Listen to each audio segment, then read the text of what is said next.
Episode 6, the Holton Ahlers Show, got a legendary lineup today. Two of the best to ever play at ECU, Justin Hardy, Zay Jones coming up next. And as we promised, the left field segment, Jungle Fever, Riders left fielders joining us at the end of the show. Hope you enjoy the show. If not, as always, damn it! Holton Ahlers turns, and Holton will take off and run himself. He's at the 40-yard line. Holton Ahlers to the 30. Look at him go! 20, 10, 5, touchdown Pirates! There's local politics, bud. It's showtime! Episode 6, the Holton Ahlers Show. Maybe the last time in this studio. We're moving studios next week. I leave next Friday for the UFL, so a lot of things happening for the pod, baby. It's getting better and better each week, boys. Welcome in. Let's go. Yeah, I'm excited for the new studio. Pretty pumped, and also excited for our new world champions, the Kansas City Chiefs. We're not starting this already. We'll never forget our roots, though, starting down here. Hey, let's get to the interview, but before we do, shout out to our sponsor, Worth Chiropractic. Every day, back and neck pains or sports-related injuries, they offer safe and natural care to get you back to being you. No drugs or surgery, so it's convenient, comfortable, and cost-effective. And the first consult is free. Worth Chiropractic, 2 convenient locations on Arlington Boulevard. Call 1-800-BACK-DOC today. And now, let's get to the interview. Zay Jones, Justin Hardy. Let's get it. All right, boys. 2 of the best to ever do it are on the other side of the line. Justin Hardy, Zay Jones. Boys, what's up? What's going on? What's up? Hey, appreciate y'all for joining. We thought about doing y'all 2 separate episodes, but we thought it'd be cool to have y'all together. Y'all played together, obviously. Now have great professional careers. Justin had a great one, obviously, in the NFL. Now playing in Canada, lighting it up. Zay kind of in his prime still in the NFL. Zay, where are you training at right now? How's the offseason going? It's good. I train in Las Vegas. I live out here in the off season, so it's been really beautiful for me, man. I enjoyed out here. Heck yeah. You make it to the Super Bowl? I did some of the festivities, some of the activities, some of the parties, and some business stuff, meeting people. I didn't go to the actual game, but I watched it. I thought the game was phenomenal. It was good. It was fun. Jack, one of our co-hosts, is a Niners fan, so he's a little upset right now. Yeah. Rough week for me. Hurt, huh? Yeah. I've seen 3 of those now in my late teenage years, so it's tough. Late teenage. Justin, where are you training right now? I know the Canadian League's a little different with the season and stuff, so where are you training at? I'm in Atlanta right now. My season actually gets ready to start in May, so right now it's really the all season. That last phase, getting into training camp. How has that been, dude? Because I have an offer to go play for the Elks. I'm playing the UFL in the spring. Just decided to do that just so I could maybe try to get back into the NFL. But how has that transition been, and kind of what made you go, obviously, from the NFL? You had a great NFL career. You already had your pension. I know how all that works, but, continue to play football. What kind of went into that decision? Man, like you just said, just playing football, I felt like I had a lot of games left in me to play, so that was an option. All the other leagues were kind of just getting started up, so I really wasn't for sure about the other leagues as they was just getting started. So I wanted something that was a little bit more established in the CFL, and it's been cool. Yeah, the CFL, that's one of the things that was like in my decision was like I'm trying to get back into the NFL, and I knew the CFL is kind of like a career in its own. Like, honestly, like guys go over there and play for really long times, kind of like you've done and made a great career. You went for 1,000 last year. You're 32 now. How long do you plan on playing in the CFL? Man, until I came up, really. That's really one of my things. As long as I can play, I'm gonna play. Hey, Justin, Caden here. I'm curious, as a transitioning from college, NFL to Canada, what's it like getting that head start? You like the head start, or was that kind of an adjustment for you? It was an adjustment at first, but as I got comfortable with doing what I had to do, I liked it. Yeah, I kind of like watching it too. I don't watch Canada as much. I kind of want to get into it this year. But I love the head start. Kind of reminds me of kind of playing backyard football with the growing up. You just get a little head start taking off. So it's fun to watching the highlights, watching Tyler this past year, and I'm excited to watch you again this year. But Jack, you got something? Yeah, this one's for Zay. What's up, Zay? It's Jack. My first year after transferring here, you and your dad came out to practice during a fall camp, I think it was. Oh, that was epic. Yeah, and just kind of chopped it up with us. Obviously, 2 Pirate greats. I'm kind of just wondering, like, growing up, hearing stories about him and supporting him in his own journey, when you came to ECU, did you feel some kind of pressure to be successful? And if so, how'd you handle that? That's a really good question, Jack. I think it wasn't necessarily pressure. Right. It was more so motivation to be great. That's at least the lens I saw it through. Yeah. Obviously, we played two different positions, so that kind of alleviated any sort of pressure that they would have been because my dad didn't play receiver. So, yeah. If anything, it was more so pressure following Justin Hardy. But I got to give him a lot of credit because he's one of the main reasons why I think I had the success that I did have just watching him and just his maturation process. And I remember being in high school and hearing about Justin and then being able to play alongside of him and seeing the great things that he accomplished. And then he set the bar, and it was really up to me to go to the next level. So I got a lot of respect for him. And then just for my dad, I've taken so much from my dad. I can't even begin to describe what I've learned from my dad. Yeah, that's awesome. Justin, you just heard Zay talk about, it was one of the questions I was going to ask Zay, but you heard Zay talk about, looking up to you. What was it like seeing a young Zay Jones? You got to, kind of like he said, be a role model for him, you and Shane, and then obviously playing for Ruff too. What was it like, being teammates with a young Zay Jones, and then, later on, you break the records and then he breaks the records that you broke. So what was all that like? That was fun, really. Ever since the first day I really met Zay was on his recruitment visit. I was his host, so we kind of set the mark right there early. So it was good to actually, meet Zay and just see him as work ethic. It helped me out a lot too. A lot of people don't really like to say this or say it this way, but they helped me out a lot. I wasn't really getting too many double coverage or triple coverage anymore like I was getting. So they kind of opened up the field for me as well. So I took my hat off to them as well. For sure. That's love. Me and Caden, so Caden played quarterback here. Obviously, I played quarterback here too. We have something in common with y'all. We were both coached by, or all of us were coached by Donnie Kirkpatrick. So y'all got to have a story or two about Donnie K. We wanted to ask about that. I mean, I can't speak for Just, but DK was just so funny to us, and he always alluded to Justin. I mean, it wasn't in like a disrespectful way. He just had so much love from him. He was like, you want to see a route run? Watch Hardy. Watch Hardy. That's all he used to say all the time, man. Like, and we would run one play, 618 or Y pop. Justin knows what it is. And like, it was unstoppable though. No one could ever stop Justin on it. Justin just had such a feel of space. It's one of the things I think he's incredible at, is just his awareness to know how to find his zone or know how to set up a defender. And Coach K would always just say, like, if you want to see something done right, just watch him. So I don't have a particular story, but I love that man. He's so dear to my heart. I appreciate all the love and respect that he's shown me. And, like, I got nothing but positive things to say about him. But I do remember when we first met, and I do remember me coming on that recruitment trip. And we know how much fun that was, but So much. we probably won't share that. We probably won't share that on this. We're not gonna talk about that night. Everybody has them. Yeah, for sure. Justin, you got any Donnie K stories? Man, like Zay just said, he's a funny guy. He always used to push me to be better than what I was. Just having good games, that wasn't good enough in his eyes. So that really kept me going, pushing forward, really, to be honest. So I tip my hat out to Coach K. He was the reason why I'm the way I am now. Dude, he was. He's a great guy. Obviously, like we said, he coached me and Caden at quarterbacks when he was OC here. So, we had a lot of dark days. We were getting killed, obviously. We were coming from the Scotty Moe era to the Houston era. I mean, we sucked when me and Caden were there at the beginning, and he always made it fun. Those jokes he was talking about, like, he's a great dude. He still talked about y'all, too, like, all the time. Like, literally, Zay, you talking about running that play and stuff, like, we would run cross, and he'd be like, who's good at this cross? Justin Hardy. He would always find a way to get up. That is true.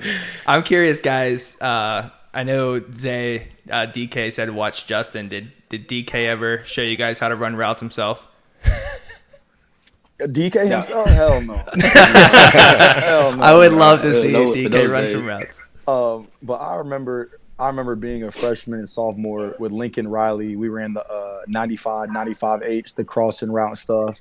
It was under 1 over 2. Under 1 over 2. Yeah. That's always what they used to say. And That's the coaching for it. at the time, that was Justin. No one else is doing that. Only Justin has that. And so I would be like the little out route in case, like, someone dropped and covered up or I was a quick read to the flat or whatever it was. But no, DK never showed us how to run a route. If I wanted to see a route ran, I went to Justin or Davon Grayson at that time. Oh, yeah. Those are two. Davon was very underrated, too. He had a great career. A little bit of Danny Webster, too, when we were first starting off. Havelock. Drew's from Havelock. Drew, you got a question from the fans? Yeah. So my first question is for Zay. I know, like, this most recent season, you had a lot of uphill battles with, like, injuries and things. So I just wondered, like, what was your mindset dealing with that? And, like, what's your expectations going into this upcoming season? For me, that's a good question. I had never been so riddled with injuries in a season before. I've always prided myself in being available. So it was a new challenge for me. It was a new hurdle to climb. Even throughout college, I played in the majority of the games. I never missed a game. And then the majority of my NFL career, I've always been available. So that was a new hurdle for me, but I'm glad it's happening, later, year 8, and not happening, early in my career where I have the wherewithal and understanding of how to adjust, how to come back. My expectation for this year is to just be healthy, have another great season, and really help this Jags team get a push to the playoffs, man. That's the goal. Heck yeah, appreciate that. And I appreciate that shout out to Danny Webster. That's my guy. Yeah, for sure. Talking about high schools, Justin, you were a walk-on, obviously played at West Craven, played quarterback, a local guy, rival of Drew's high school at Havelock. What was the transition like from high school quarterback to college receiver? We had Shane last week, Shane Carden. He was talking about how sometimes he didn't get all the scout team reps because you were playing quarterback some back then. So what was that transition like from quarterback to receiver? Man, to be honest, I was really a true receiver. I just happened to have to play quarterback my senior year because our quarterback had graduated and went on. So I just so happened to be an athlete that was able to actually play the position my senior year. So the transition back to receiver was more so like being at home, really. Yep. I was a natural receiver in my eyes anyway, so it was a little bit more easier for me to make that transition from quarterback to receiver. Worked out pretty well. Yeah, I'm curious. I'm curious, Justin Caden here. I was a walk-on as well. Drew was a walk-on. Jack, former walk-on. Obviously, everyone we've had on this show said you were the greatest walk-on at ECU. Ruff said it. Shane said it. So I was just curious, coming in as a walk-on yourself, I know we all came with chip on our shoulders. Kind of how did you approach the game coming in that first year as a walk-on? And, obviously you separated yourself from a lot of other walk-ons here at East Carolina. But I'm just curious how you separated yourself and how you approached the game that first year. Because that first year, I think, is always the hardest for freshmen regardless, and then especially a freshman walk-on. Really, to be honest, that first year was just more so like proving that I can play. I didn't have no offers, like, of course, like everybody, like you said, it's walked on. They had no D1 offers. So my thing was proving that I can actually play with these guys. And then once that happened, it just took off from there. Like once I was able to show myself and show everybody else that I can play, then it was just more so just getting better day by day, getting that 1% better every day, and just having that chip to add on to that. Was part of that kind of having fun on the scout team? Did you look at scout team as having fun that first year, or how did you approach the scout team part of it? I know for me personally, I was playing with you and Shane on scout team together. I played scout team with Tyler Sneed, and he really separated himself by just us having fun on scout team. Is that kind of how you approach it as well? That's pretty much how it was for us too. I had Shane as quarterback, so that's really where we got our connection, playing scout team. And then once we got to the actual game, it was like we was playing on scout team still. So just that was a chance for us to try things, get comfortable with each other, kind of knowing the ins and outs of how he throw, how I run routes. Like just having that mindset going into it just made things a lot easier. Yeah, no doubt. Those are some of my best memories. I remember me and Tyler Sneed pissing the defense coordinator off one time doing snow angels in the end zone when the defense were having a bad day. Zay, you were kind of part of the height of ECU, but you were also starting of the low of ECU. Obviously, they fired Ruff, and then Coach Mo came in. How was that meeting like? Even if it was a meeting y'all might have found out on social media, of just figuring out that Ruff was fired, and then like how are those next years like? Obviously not the best, but like, can you give any background on that and how all that went about? Yeah, I mean, Ruff is who brought me there. I know I wasn't a walk-on, but I only had one offer, so Yep. I was one scholarship away from being a walk-on. So when I came in there, I was super excited to play under Ruff and what Justin and Shane, those guys, had established. And then we were on a tear. We enjoyed it. We were beating people. We were ACC teams, UNC, Virginia Tech, Yep. whoever it was, NC State. Like, I saw some of the most crazy, energetic crowds that I think, ECU hasn't really seen in a long time. I remember putting up 70 points on UNC and being a part of that as a sophomore. And so playing against Florida and having those moments like that. So my experience of ECU at that point was just, this is where I'm supposed to be, and we're changing the culture. And then for whatever reason, nothing against Scotty Moe, but I loved Ruff. And then when Ruff left, I remember where I was.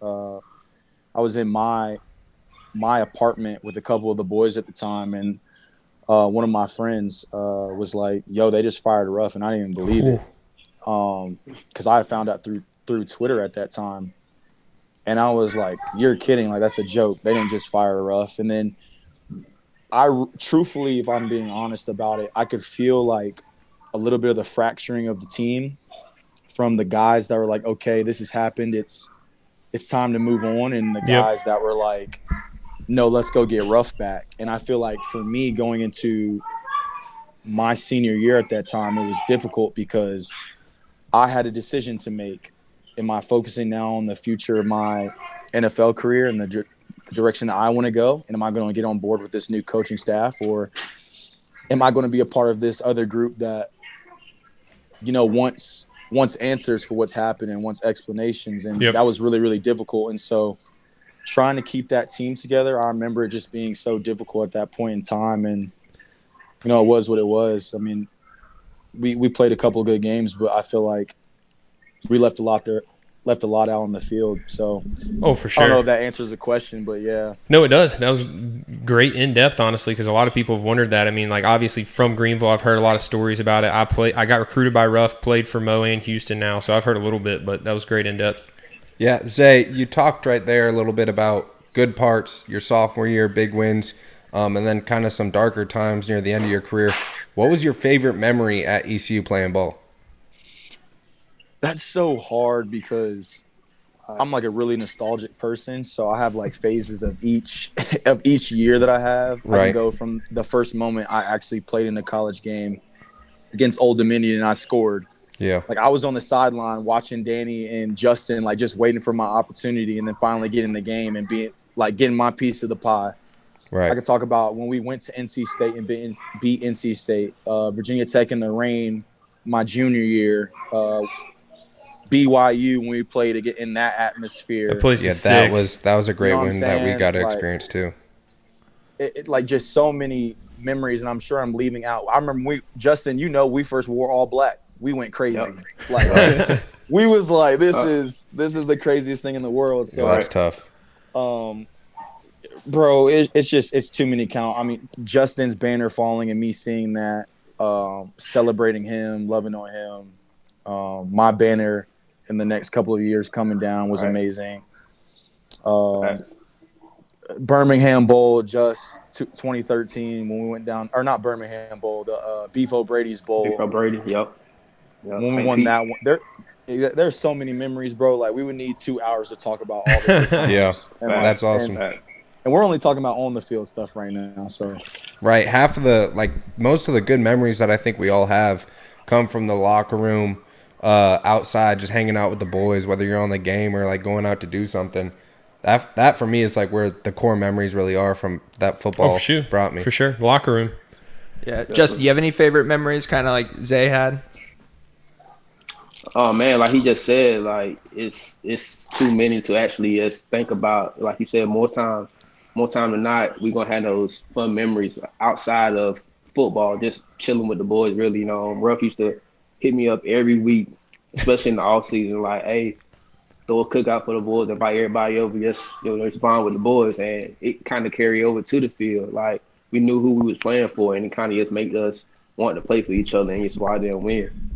Well, what was that like for you? I'm curious, breaking the receptions record, and a few years later, Zay breaking it. Was that Were you cheering for him, or was a little bit of a part of you like, oh no, maybe just get close and fall one short? Just curious there. Nah, it's all love. Always been love. Actually, I didn't even know it was a thing. I didn't even know that was a record. So once I found out I was close and actually went ahead and broke it, I'd much rather have it be somebody that I've seen grow day in and day out to breaking the record. I like, okay, that was worth it. Like, he actually worked for that. So my hat's off to him for sure. Yeah, I think that's awesome that I was looking at that record last night for prepping for the show and just seeing 2 East Carolina guys. For sure. Right up there for Dude, us. if Snead would have played, Snead had 2 years left, and he obviously declared early, but if he would have played, he's like top 10. Wow. So he was right He's there on in 2-7. Yeah, that'd been pretty sick.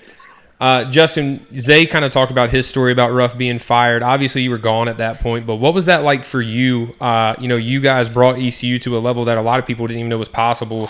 Y'all were beating teams, like he said, ACC teams, like regularly, to Ruff being fired a year after y'all leave. Like, what was that like for you?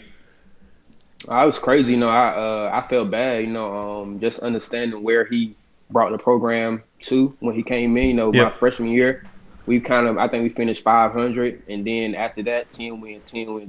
So it was kind of crazy for him to just have like that down 1 year, and due to, not making no excuses, but injuries is a part of the game, but having some key injuries in some key positions that plays a big part into how your season is going to go. So I feel like he deserved another year, at least, to be honest. But, it's a business at the end of the day. And just as older as I got, just understanding the business side of everything is kind of just make me have a level head about certain things.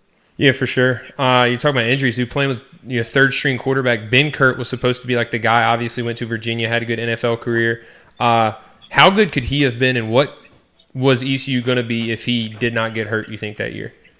Man, it would have been special because, like I said, Ben Kurt been there, Zay been there, Davon, all the young guys been there, and seeing the stepping stones that we had to take, and then seeing like the next guys up doing the same thing, if not better. Like, we knew they were going to be in a good position, but seeing Ben Kurt go down kind of made things a little bit different because that chemistry is not the same. It's like thinking you're going in, especially right at the beginning of the season, thinking it's going to be a guy, and then it changes up at the key position. It hurts a lot. For sure. Drew, what do you got? So I actually got a question for both of y'all. Both of y'all got the opportunity to play at the highest level for y'all's position. So y'all know the position better than any of us. So what would be y'all's ranking of the top 3 receivers in the league right now? But including or excluding ourselves? Include yourself. You got to. Right now? Goodness. Right now. Best in the league. I'm not going to speak on me. Best in the league right now. This is kind of a PC answer, but I'll give you this before I give you the top 3. I really do watch a lot of guys' game because I feel like you can take things from a lot of guys. And I don't think you play at this level. Justin knows this. There's some guys who never get to stardom or love that they should have got, but are fire.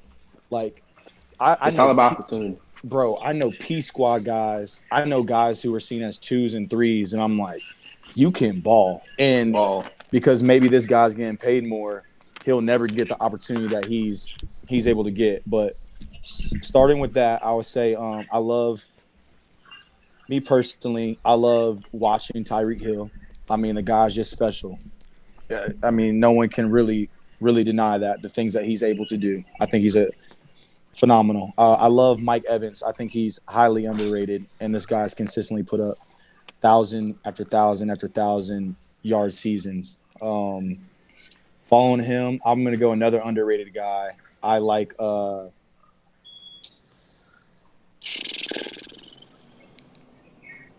want to go with Lockett from the Seahawks. I think he's nice.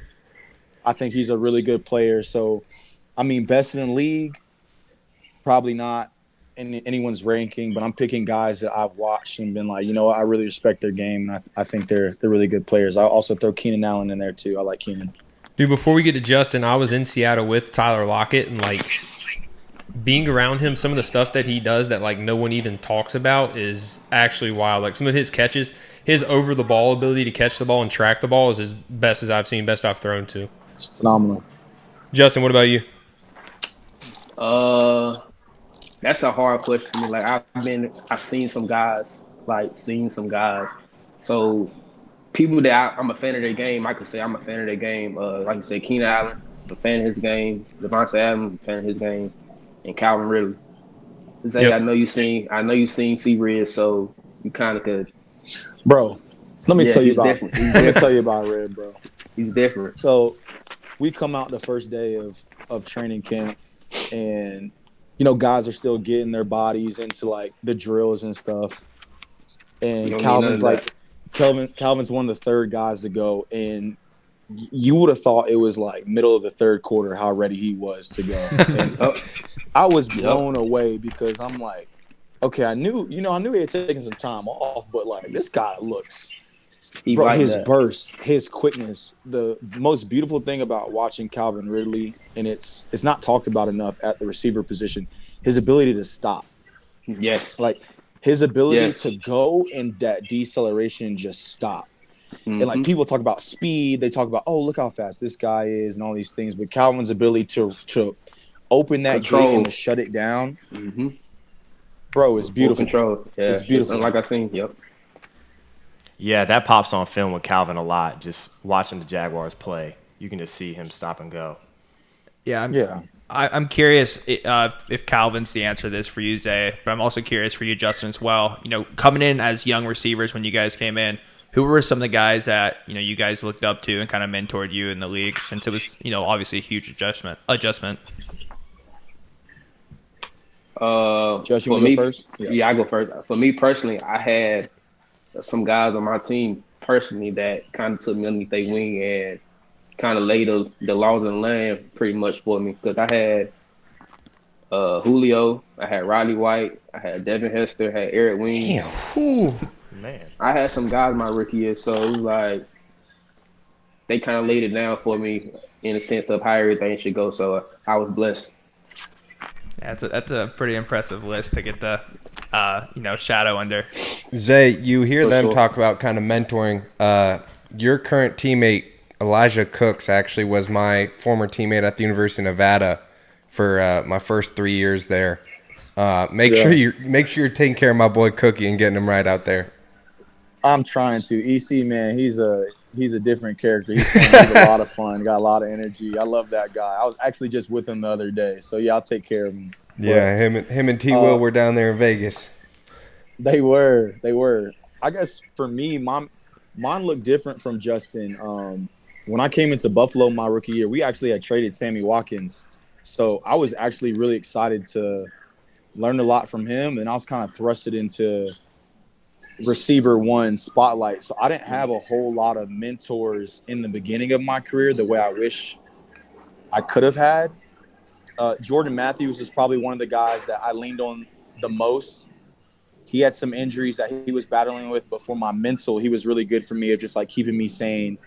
I learned a lot from other position groups, not necessarily in my receiver room. I didn't start seeing guys grow and develop as a receiver until really I got to the Raiders, when I started watching like Hunter Renfrow, when I started watching Darren Waller, when I started getting with Nelson Aguilar, and I was like seeing other people's bag, what they could actually talk to me and had some tools that they were going through. And then later it became Marvin Jones Jr.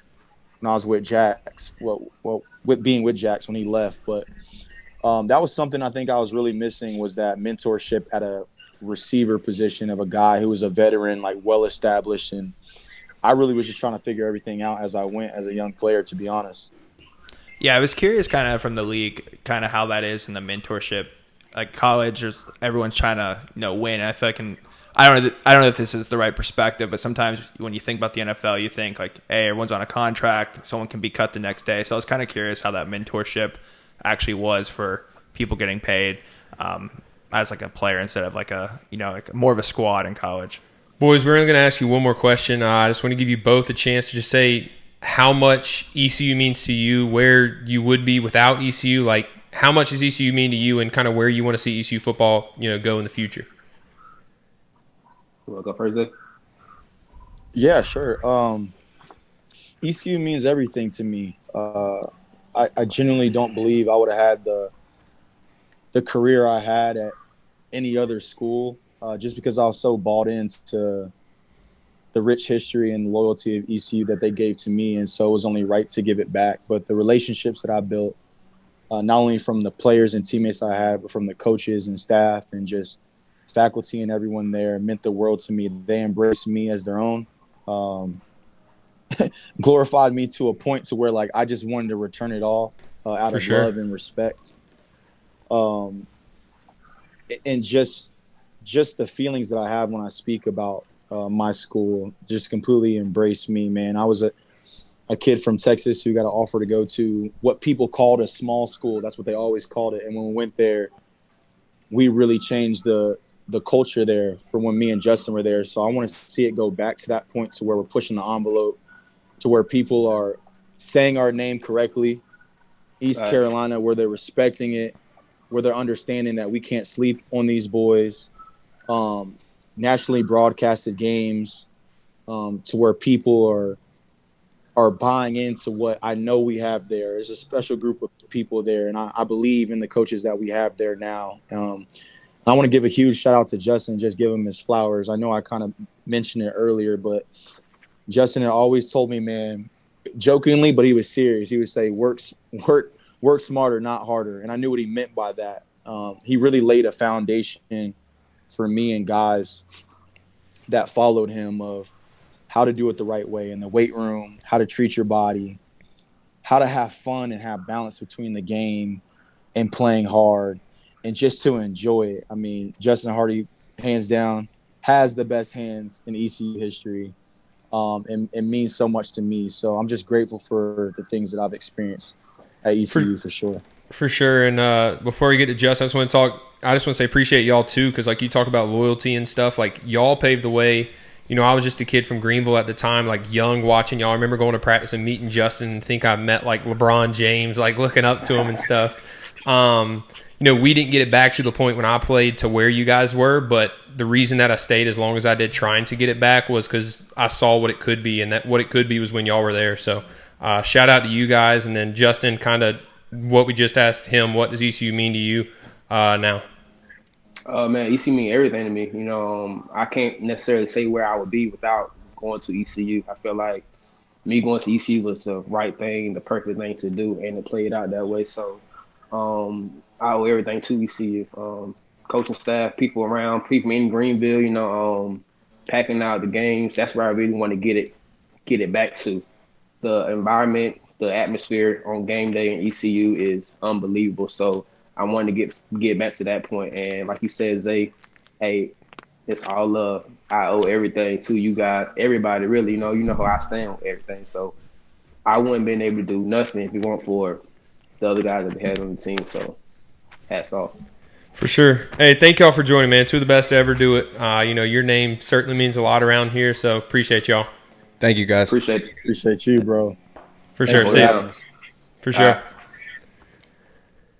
Two great guys. Obviously, two legends around here. I mean, they set the bar literally, and you know, I told them a little bit too, but like they set the bar of what ECU should be. Him, Ruff, Lincoln, Shane Carden, like those dudes were huge around here, and we're making it a national name. Then obviously it fell with Ruff, but like with Ruff leaving, but as big as names as you'll get around here. So that was cool. I agree. That was a fun interview. And like you said, when Donnie came in and Houston came in, you know, that's all they talked about was Justin, Zay. When you're watching film and watching route trees, like this is how Justin did it.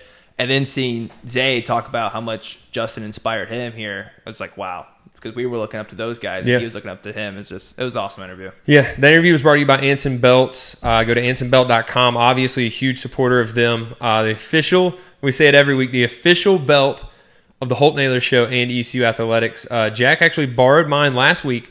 He didn't have the American flag one. We're going to have to get you one because you called last week and you're like, dude, I need the American flag belt buckle. Got some pictures. That's just part of the game they have. It's all mix and match. Obviously, I have a few buckles of my own, my favorite being the ECU one. But, you know, I wanted to step out of the box, wanted to go American flag. So I wore my belt with your buckle, just mix and match. That's right. Hey, big America fans around here, big America fans. I'm wearing my shirt right now. It says Raise Hell, Praise Dale.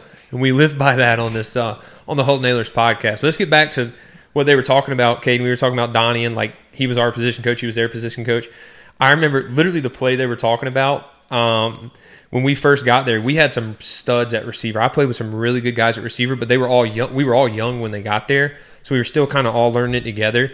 And I remember like we were watching tape. Donnie was like installing with, and he went back to like the Lincoln Riley. We ran a lot of the same plays that they ran back then, and he was like, he would show the tape and it'd be like Zay and Justin Hardy running routes, and he's like, "Yep, all you gotta do is this right here. This is the read, blah blah blah." I'm like, bro, this is I don't have them running the route. This is a senior. They were eventually, Blake Prohl ended up being a stud, Tyler Snead, but they were all young, and we're sitting here watching a senior Justin Hardy, one of the best college receivers ever. I'm like, dude, I don't know if we can. And Shane Carter, and I'm young too, so I'm like, dude, we're watching legends here, bro. Like we're 18 years old trying to flip this thing. Yeah. He was trying to make you believe early. Oh, I did believe early. I think that was one of the coolest things that I got for it. Yeah.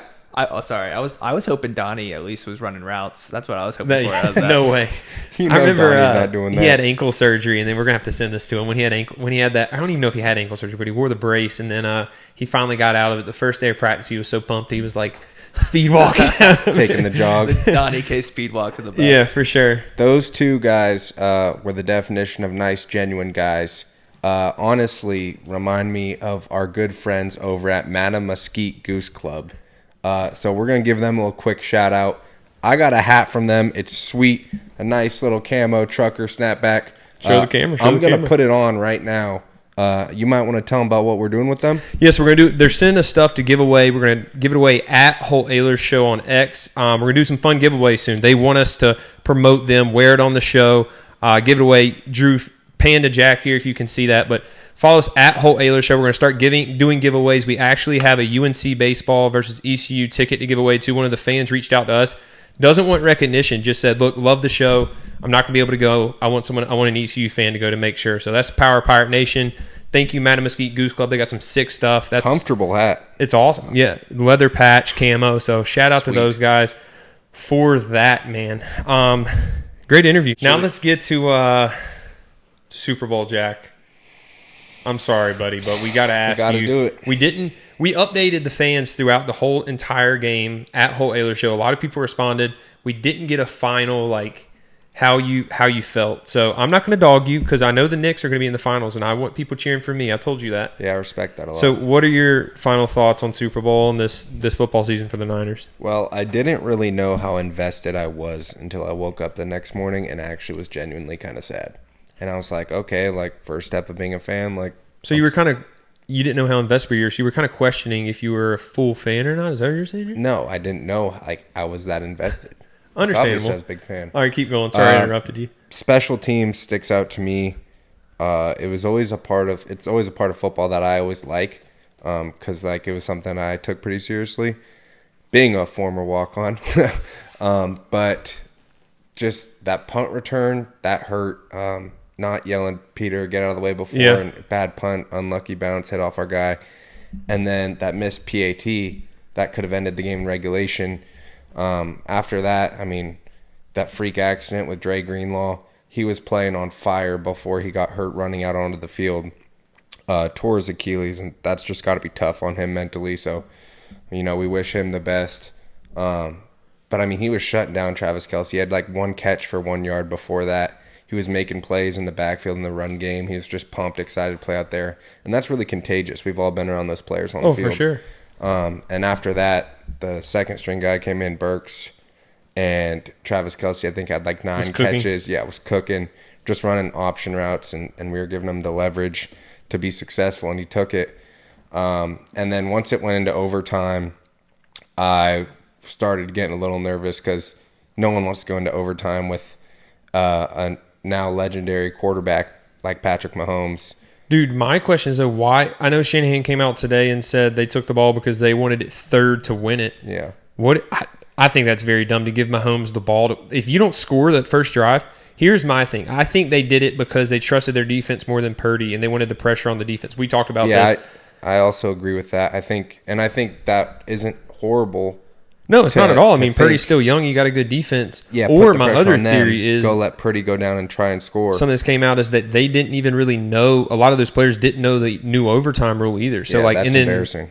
Miko Hartman came out and said they talked about it all week. They continue to talk about it all year. So, like, yeah, and which was it? Chris Jones came out and also was like, we knew the whole time, no matter what, we wanted it second, and if they scored a touchdown, we were going for 2. Ooh. And that just kind of shows also, like, the experience that Andy Reid has. And I've seen a lot of things on Twitter talking about Andy Reid was in the same situation that Shanahan is in right now, where he's won the championships, he's been to the Super Bowl, and he didn't win. And now I think it's something crazy, like 15 years later, he's having all this success. So, I mean, keep the nose to the grindstone. We got a lot of that team coming back next year, so I don't think the window's closed yet.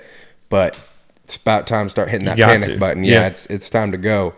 So, I mean, I just hate seeing Jack so sad. No, you don't. I just hate seeing Jack so sad. No, you don't. Jack, I tried to tell you before I think last week, you know, if you just embrace the NFL script, if you just embrace the Chiefs and... There were a lot of... have you seen all, like, the holding penalties and stuff? I mean, that happens in every game, but... Yeah, it does. I saw them, and I thought they were bad, but you guys, we knew it was going to happen. The winning touchdown, the illegal man downfield, did you see that one?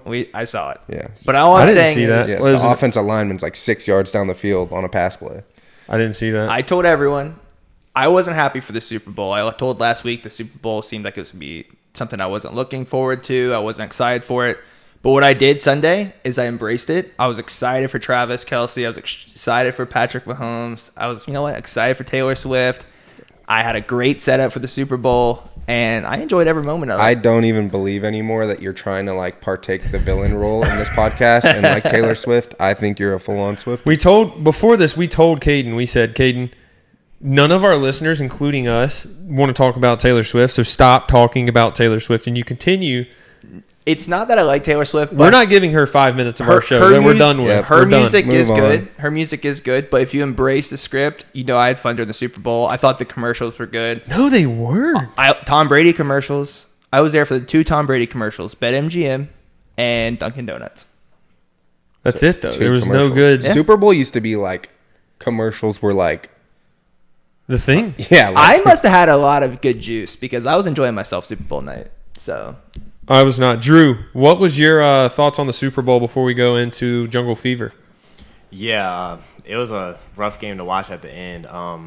But a crazy stat, last 3 Super Bowls Shanahan has coached in, he's blown a 10-plus lead. First one starting with 25-point lead against the Patriots going into the fourth quarter. And then 4 years ago against the Chiefs, he blew a 10-point lead. And then this year, he blew another 10-point lead. So I feel like the biggest loss probably goes to Shanahan because now he probably has a stigma that he's a choke artist in the Super Bowl. I mean, that's what the stats say. Like Jack said, I mean, as a Niners fan, dude, like we talked about earlier, it's like you can't say it was Brock Purdy because it wasn't. He missed the one throw. Yeah, he missed the one throw, which someone was in his face, the touchdown throw. But like, who is it? They have a stacked team. They have a great coaching staff. Like, as a Niners fan, dude, like, what do you? If you don't win it next year, what do you do? Well, I think we need a better O-line. I think in the draft, what I would like to see them attack in the offseason is offensive line and some more help in the secondary. Lenore's a stud at cornerback, and Charvarius Ward is good, but maybe like another like kind of nickel guy. We had Hufanga, who got hurt with the ACL earlier in the season, who's a stud safety out of USC. But I'd like to see them attack the O-line a little bit better. You saw a lot of times Purdy had a chance to hit the open guy and even in some cases get a touchdown in there, but the pressure was just too big. Check down Purdy. Yeah, I thought depth hurt. The pressure wasn't big. He just knows to check it down. You were just too busy watching. I thought y'all are going to fight. We're going to post on our X at Whole Ahlers Show. You guys just like brawling one day. UFC talk about the Niners. match. Check down in the Purdy. new studio. Yes. Studio. We'll put a ring maybe in the there. last time in here. Look, the studio at first might not be as cool as this one. It's going to be very cool once we get it going, boys. Don't set the bar low.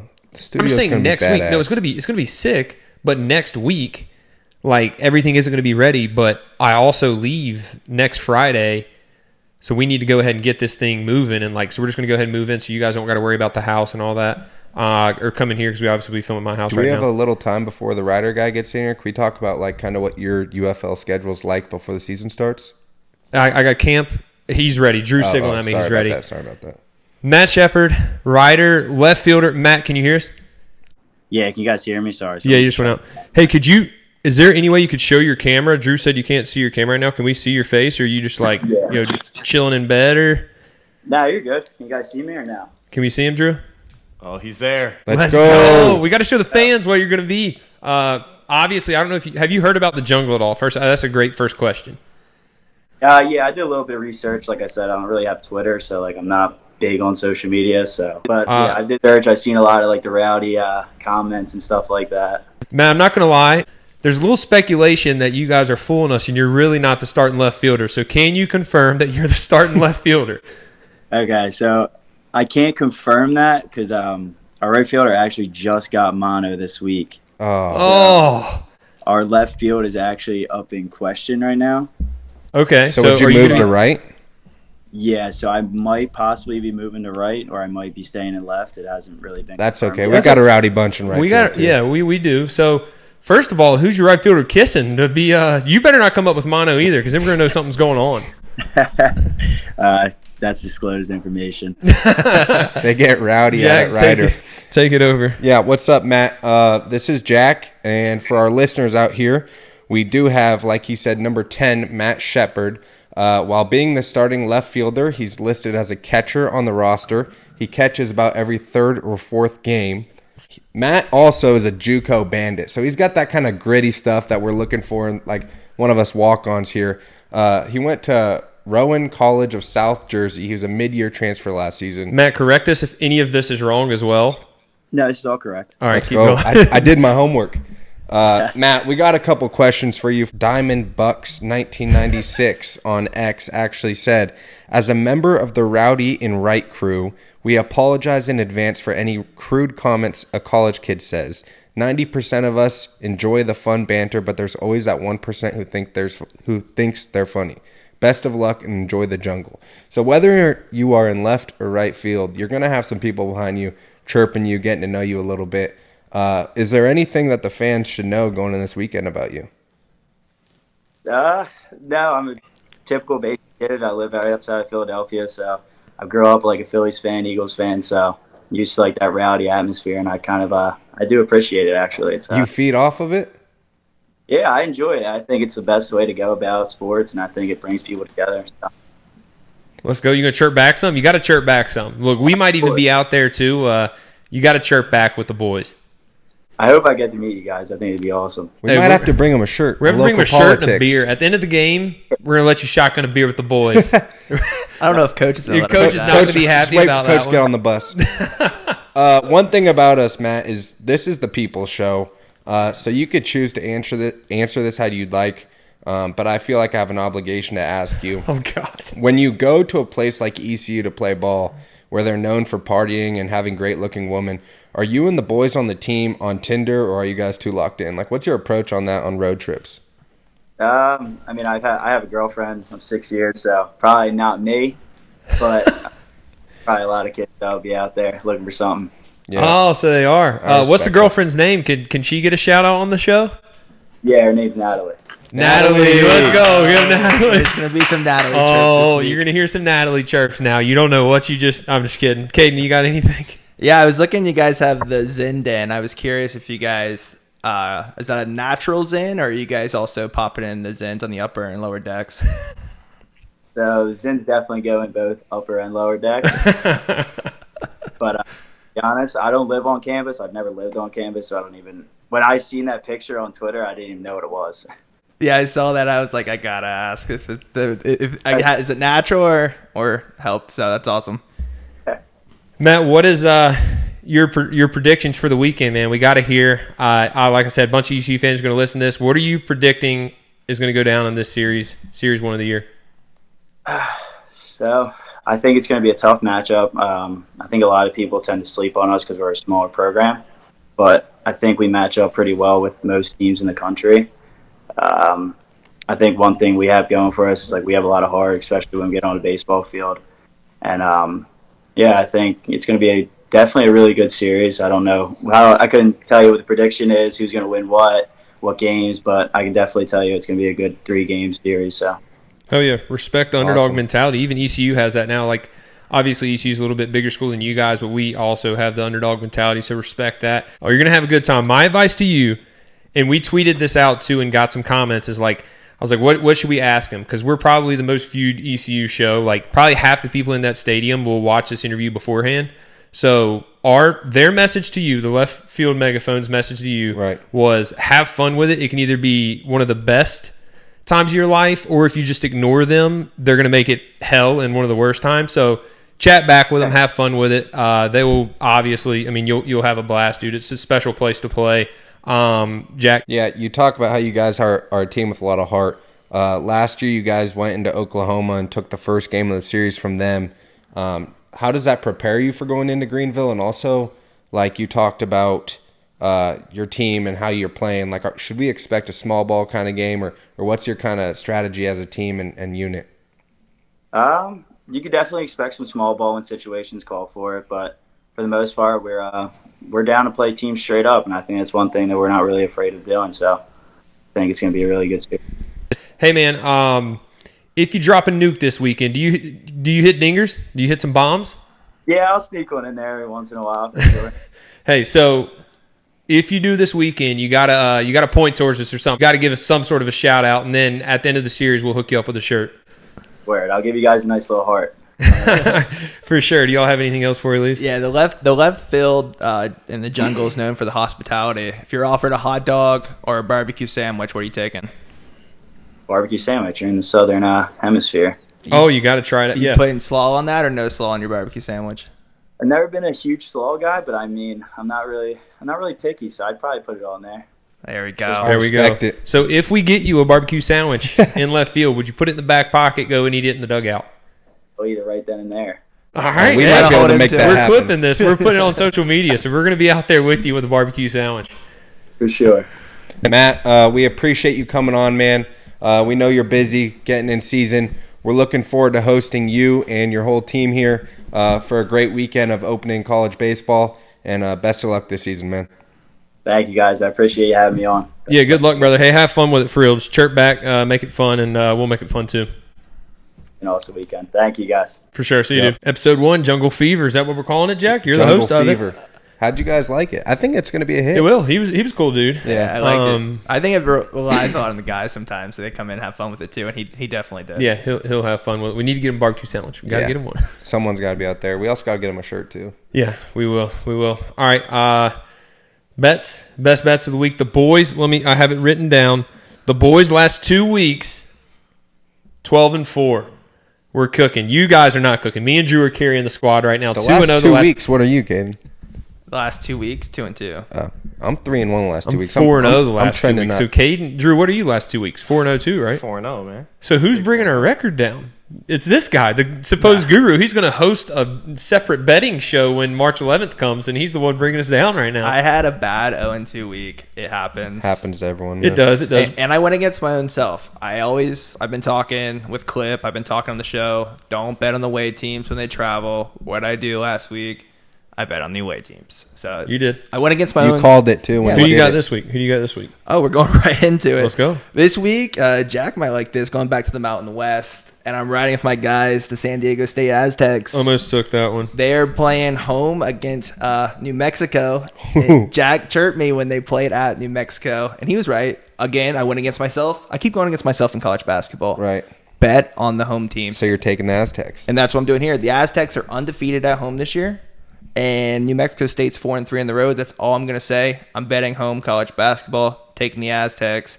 And then one me and Holton discussed earlier today.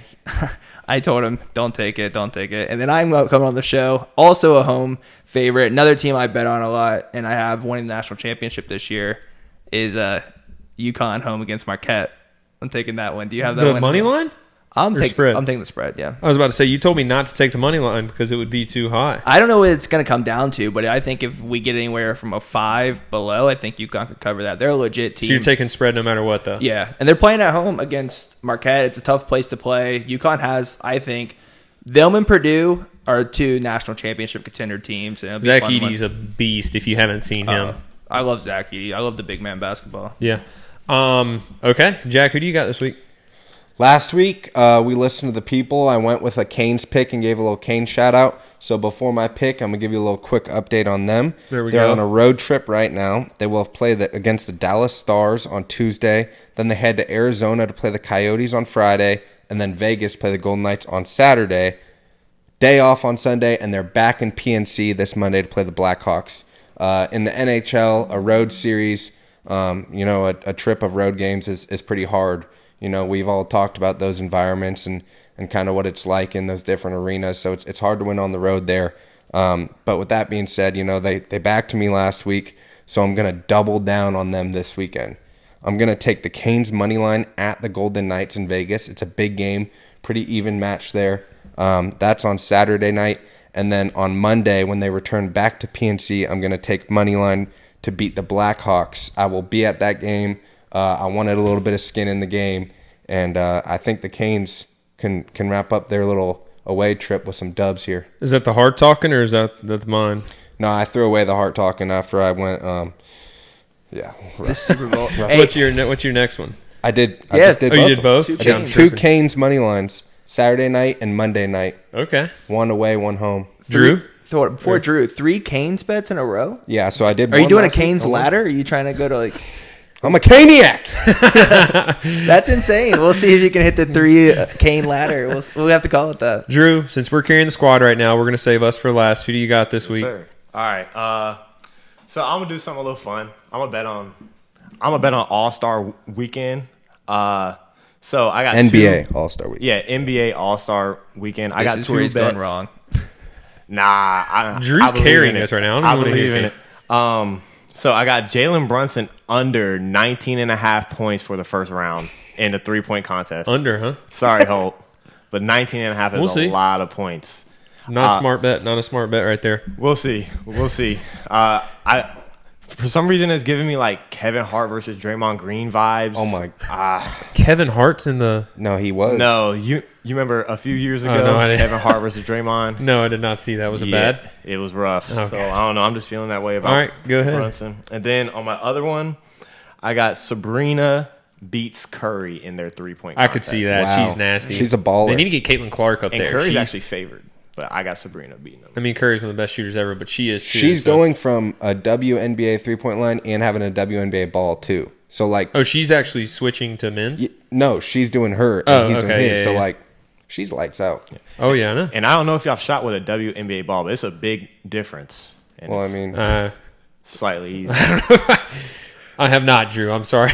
Drew gets a shout out. He might have had the... I know you went undefeated too. And I did. Did you go undefeated? 1-1 last. 1-1. Drew might have had the best plays. Looking back on it, if you could look back. He said them last week, and I was like, they sound too good to be I know. true, and they both hit. So shout out to I Drew. just want to shout you out again. That was great plays Drew last might week. end up. Attaboy, Thanks, guys. Drew's technically the producer, but he might end up hosting the betting show if Caden keeps. He's about to trip up on All-Star bets. I don't know what he's thinking. We'll see. Well, let me be a co-host or something. Yeah. Oh, for sure, for sure. All right. So my bets. First of all, my bets are brought to you by Wayne Hardy Law. Got in a car accident? Call Wayne Hardy Law. They will get you and your car fixed, find a rental car, and help with medical bills. Call 1-800-INJURED. They will get you. They will work with you and your family. That's the Wayne Hardy difference. Shout out to those guys for supporting the pod. Give a little clap for them. Drew, we got the clap ready? Golf clap. Hey, there we go, Drew. Yeah, shout out to Wayne Hardy Law. And my bets this week, boys, look. 2-0 last week. I'm kind of feeling it. 2-0 the previous week. So, like I said, me and Drew are carrying it. I'm taking the Saturday slate, McNeese State. They're 22-3 versus at Nicholls State. Who is that? You're McNeese going State. Stanford Steve on me. I love it, baby. Just listen. Hey, I'm all about the underdog. I'm all about the underdog school. Obviously, McNeese Yeah. State is going to be a huge favorite here, but I'm going to take them spread. I think they're a sleeper in the tournament. I think they're going to they beat a bad Michigan team early in the year, but that's still a huge win for them because that does give you confidence versus a huge Big Ten team like that. We're going to clip this because in March when they make a run to the Sweet 16, guess who called it? This guy. And I'm taking them spread versus Nicholls State. Caden, what are you laughing at? You keep losing your bets and you're over there geeking at mine. I'm just smiling. I'm ready to get All the right. next pick. And then my next one is FAU on Saturday. FAU at South Florida. Both have 5 losses, kind of have the same record. Florida Atlantic now is ranked 24th. They started the year, obviously they had a great year last year. They're ranked 24th now. Started the year really well. Had some bad losses. South Florida, we got to see play ECU. They have the dude who looks like the Birdman. He used to play from the Heat. That dude has Kayshawn Pryor. Yeah. Kaysen Pryor. not- Kaysen. He has a little sauce to him. He's fun to watch, but I'm going to take Florida Atlantic spread there as well. Let me make sure I said spread. Yep, spread. USF continues to win, but they win close every single time. I think this is the game where Florida Atlantic finally sets the tone and starts to take over this conference. So there's my 2 bets. We'll see how it plays out. We'll post them at Holt Ahlers Show on X, and we will see how they go. Yeah, I like that. I think that game could go either way. I think FAU's been winning close games as well. But they have been, but I think this is a statement win for them because someone's got to take over the conference, one of the two. Very true, but I can't believe you're betting against our guy, Kaysen. He was fun to watch. He has some sauce. He has some sauce. Boys, episode 6, maybe the last one in here. Just look around, cherish it, because next episode, we're hopefully in our new studio. It's not going to be completely finished, but we're going to keep growing. The podcast is growing, moving studios. Next Friday, I'm out.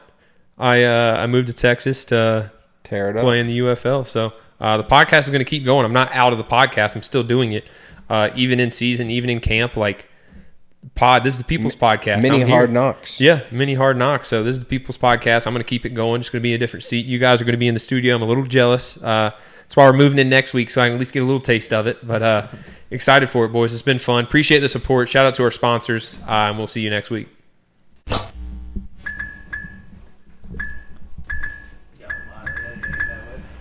There's going to be a lot of editing.